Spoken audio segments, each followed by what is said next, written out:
La plus grande tristesse dans la vie d'Hélène Ségara ne fut pas ses échecs sur scène, ni la dureté des projecteurs, mais sa névrite optique, une maladie auto-immune rare qui lui fit progressivement perdre la vue et la confronter au risque de cécité.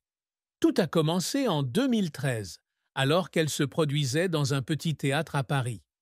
Alors que les lumières de la scène s'intensifiaient, Hélène se rendit compte qu'elle ne pouvait pas voir clairement les visages du public au premier rang. Un sentiment de panique l'envahit, comme si un rideau noir descendait lentement devant ses yeux. Dans une interview accordée à Gala cette année-là, elle se souvient de ce moment d'une voix tremblante. Je pensais que c'était juste de la fatigue, mais quand le médecin m'a dit que je pouvais perdre complètement la vue, j'ai eu l'impression que le monde s'écroulait. Les médecins lui ont diagnostiqué une forme incurable de dégénérescence maculaire et, à partir de là, Hélène a commencé une bataille qui a inclus plus de 20 chirurgies oculaires, des implants au traitement aux corticostéroïdes à haute dose. Ces médicaments lui ont sauvé la vue, mais ont également provoqué des changements dans son corps, allant d'une prise de poids à de petites cicatrices sur son visage, ce qui a donné lieu à des critiques injustes de la part du public sur son apparence. La maladie n'est pas seulement un défi physique, mais aussi une blessure mentale. En tant qu'artiste qui vit du regard du public, Hélène a l'impression de perdre une partie d'elle-même à chaque fois que sa vue baisse. Elle se tenait devant le miroir de son appartement parisien, essayant de se reconnaître à travers ses yeux troubles, et pleurait parce qu'elle craignait qu'un jour, elle ne voie plus le sourire de Matteo, les yeux curieux de Maya ou le regard pensif de Raphaël. Dans Savou 2021, elle confiait « Je n'ai pas peur de devenir aveugle pour moi, mais pour mes enfants. Je veux les voir grandir.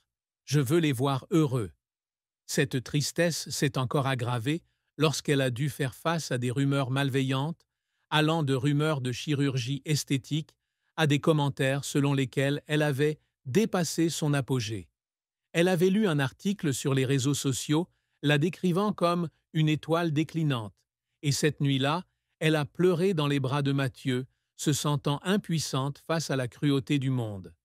Mais la plus grande douleur est peut-être le sentiment de solitude dans cette guerre. Même avec sa famille à ses côtés, Hélène est souvent confrontée à des moments qu'elle seule comprend.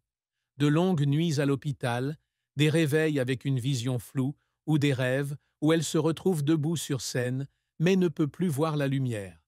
Elle a commencé à tenir un journal, enregistrant ses pensées et ses sentiments, dont elle a révélé certains dans une interview en 2024 sur France 2.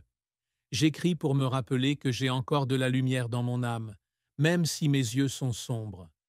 Chaque année, elle se rend dans une petite église de Cisfour-les-Plages, où elle chantait dans la chorale lorsqu'elle était enfant, pour prier et chercher du réconfort. La maladie a non seulement menacé sa carrière, mais l'a également confrontée à la peur de perdre les moments les plus précieux de sa vie, devenant la tristesse la plus profonde qu'elle ait jamais connue. Le parcours d'Hélène Ségara est un conte musical fait de hauts fulgurants et de bas larmoyants. D'une jeune fille chantant dans les pianos-bars de la Côte d'Azur à une icône de la musique française, elle a écrit son histoire avec passion et persévérance. Tout a commencé alors qu'elle n'avait que 11 ans, debout sur une petite scène lors d'un concours de chant local, sa voix claire faisant taire le public. Ses grands-parents, qui ont toujours cru au talent de leur petite fille, l'ont encouragée à poursuivre son rêve.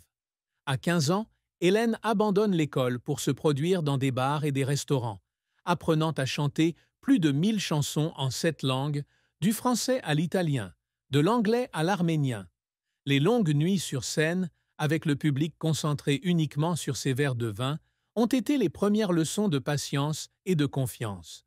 En 1996, alors qu'elle s'installe à Paris avec son fils Raphaël, Hélène rencontre Orlando Gigliotti, frère de la légendaire Dalida.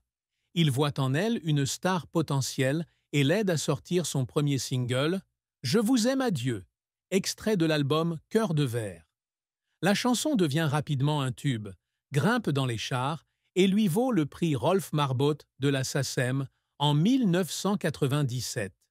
La même année, son duo Vivo per lei avec Andrea Bocelli se vend à près d'1 million d'exemplaires, la rendant célèbre au-delà des frontières françaises.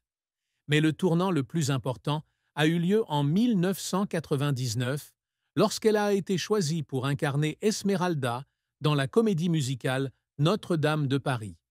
Sa première audition en 1997 est un échec. Mais Hélène ne baisse pas les bras. Lorsque l'occasion s'est présentée une deuxième fois, elle l'a saisie avec toute sa détermination, comme elle le disait dans une interview au Figaro en 1999.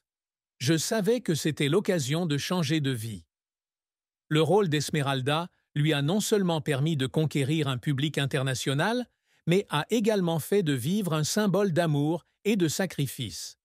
L'album « Au nom d'une femme » 2000 est certifié diamant, avec des succès comme « Il y a trop de gens qui t'aiment » et « Elle, tu l'aimes », et en 2001, elle est nommée artiste féminine de l'année aux Victoires de la musique et au World Music Award. Mais le parcours d'Hélène n'a pas été que rose. Son premier single Loin, 1993, n'a pas réussi à convaincre, ce qui l'a amené à douter de sa véritable place sur scène. En 1999, alors qu'elle est en tournée avec Notre-Dame de Paris, on lui diagnostique un kyste aux cordes vocales, ce qui lui fait perdre sa voix sur scène au Canada. Elle a subi une opération au laser risquée et, pendant les jours où elle a attendu que sa voix revienne, elle a pensé à abandonner. Les albums suivants, comme Mon pays, c'est la terre, 2008, et Parmi la foule, 2011, ne rencontrent pas le même succès avec des ventes inférieures aux attentes. Une maladie oculaire en 2013 l'a forcé à annuler plusieurs spectacles, interrompant la promotion de son album « Et si tu n'existais pas ». Son rôle de juge dans la France a un incroyable talent depuis 2015 a également été critiqué, certains téléspectateurs la jugeant trop émotive et pas assez objective. Les efforts d'Hélène étaient souvent accompagnés de larmes. Lors de la préparation du rôle d'Esmeralda, elle a travaillé sans relâche avec un coach vocal, chantant parfois jusqu'à ce que sa voix soit rauque. Un soir, au studio à Paris, elle fondit en larmes car elle avait peur de ne pas être à la hauteur des attentes du réalisateur Richard Coxiant. Mais c'est cette persévérance qui lui permit de réaliser la performance de sa vie. En 2003, alors qu'elle est enceinte de Matteo et confrontée à une grossesse difficile, elle se produit tout de même sur la tournée humaine. À Lyon, en chantant « On n'oublie rien », on vit avec, elle pleure sur scène, submergée par les émotions, tant de douleurs physiques que de bonheur de vivre avec passion. En 2014, après plusieurs opérations des yeux, elle revient au Palais des Sports de Paris. Alors que le public se levait et applaudissait, elle pleurait, sachant qu'il l'avait attendue pendant ses jours les plus sombres. Ces moments ne sont pas seulement des triomphes professionnels, mais aussi un témoignage du cœur inébranlable d'Hélène, une femme qui trouve toujours la lumière dans l'obscurité. Un chapitre triste dans la vie d'Hélène Ségara fut le décès de son père, Bernardo Rizzo, le 8 septembre 2019, à l'âge de 73 ans. Bernardo, un homme d'origine italienne au sourire chaleureux et à la voix grave, fut la première inspiration d'Hélène. Bien qu'il ne soit pas musicien, il chantait souvent des chansons folkloriques italiennes dans la cuisine, encourageant la petite Hélène à chanter avec lui. Mais lorsque ses parents divorcent alors qu'elle a 8 ans, le monde d'Hélène s'effondre. Elle vit avec sa mère et ne s'entend pas avec son beau-père, ce qui fait que sa relation avec Bernardo devient distante. Elle garde néanmoins de bons souvenirs de son père, comme cette fois où il l'emmenait à la plage de Cisfour-les-Plages et lui disait « Tu seras une star, mais n'oublie jamais d'où tu viens ». France Bleu, 2016. Lorsque Bernardo décède d'une maladie cardiaque, Hélène se prépare pour un spectacle à Nice. Elle a reçu la nouvelle par un appel de sa mère et, à ce moment-là, elle a eu l'impression que le monde entier s'était arrêté. Elle n'est pas revenue à temps pour dire au revoir, un regret qui la hantait.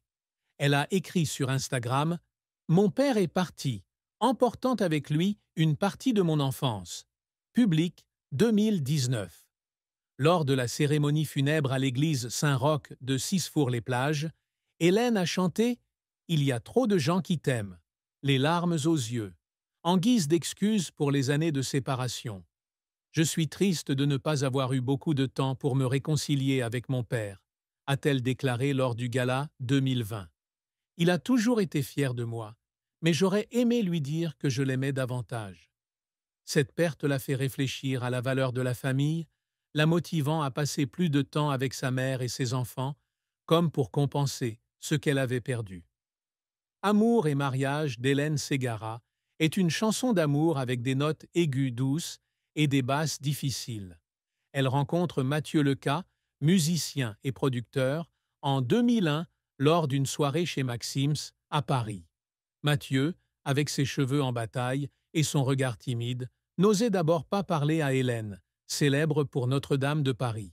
Mais Hélène, forte et proactive, l'a entraîné sur la piste de danse et à partir de là, ils ont commencé